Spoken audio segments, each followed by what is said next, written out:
ચાલો મિત્રો, આજે હું તમને કોન કઈ રીતે બનાવાય એ શીખવાડીશ. એના માટે આવું પ્લાસ્ટિકનો પેપર મળે જ છે, તો બજારમાંથી એ લઈ લેવાનું. મેં 8 સેમી અને 7 સેમી વાળું પેપર, પ્લાસ્ટિક પેપર લીધેલું છે.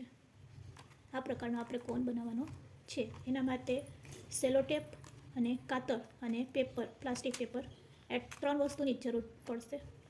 તો મેં પહેલાંથી જ સેલો ટેપ કાપી અને અહીંયા ચોટાડી લીધી છે, જેથી કરીને જ્યારે આપણે એકલા હોય તો તે સહેલું પડે. તો ચાલો હવે આપણે કોન બનાવશું. 8 સેમી વાળું છે ત્યાંથી આપણે આ રીતે 1 સેમી મૂકી અને રોલ વાળવાનો.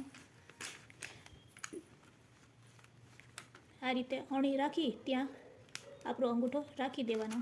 હવે આ રીતે આપણે પેપરને, પ્લાસ્ટિક પેપરને ફેરવતું જવાનું.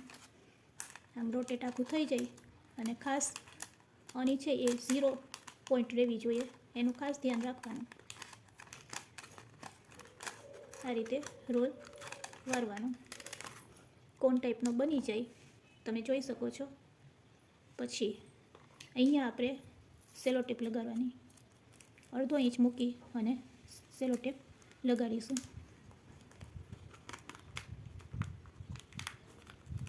આ રીતે પહેલી સેલો ટેપ લગાડી. બીજું સેલો ટેપ લગાડવા માટે આ પેપર અહીંયા ખુલ્લું છે, તમે જોઈ શકો છો. એ ભાગ લેવાનો અને લગભગ 3 સેમી સેલો ટેપ કટ કરી અને આ રીતે અહીંયા રાખી, મિડલમાં રાખી અને રોલ વારવાનો. તો બીજી સેલો ટેપ લાગી ગઈ છે. હજી ત્રીજી સેલો ટેપ કટ કરી અને અહીંયા લગાડવાની.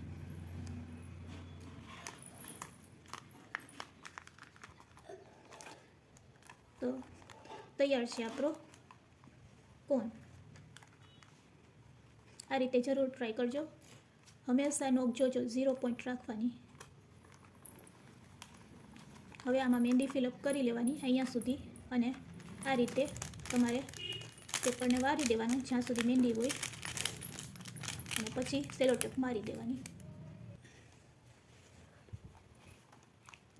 તો હવે આપણે કોનમાં મહેંદી ભરશું. કોનમાં મહેંદી કઈ રીતે ભરાય છે એની પણ તમને રીત આજે ભેગા બતાવી દઉં છું. આ રીતે મેં મહેંદી હોય એને સ્પૂનમાં લઈ લેવાની અને અડધી સ્પૂન ભરી અને કોનમાં આ રીતે છેટેથી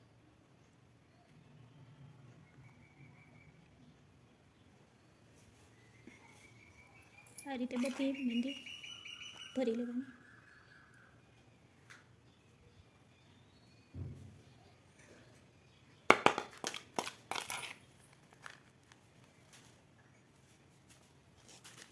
અને આ રીતે ટેપ કરવાનું.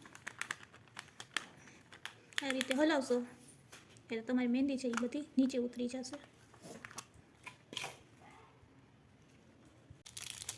બેન્ડવાળી ઉપરથી ફોલ્ડ કરતું જવાનું. આ રીતે પકડી અને સેલો ટેપ મારી દેવાની.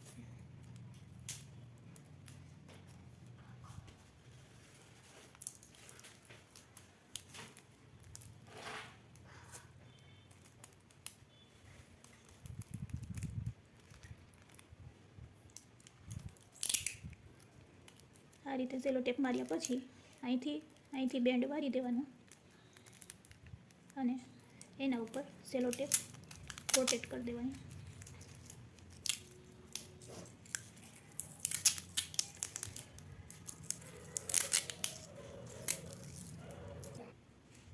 તો રેડી છે આપણો મહેંદીનો કોન એપ્લાય કરવા માટે.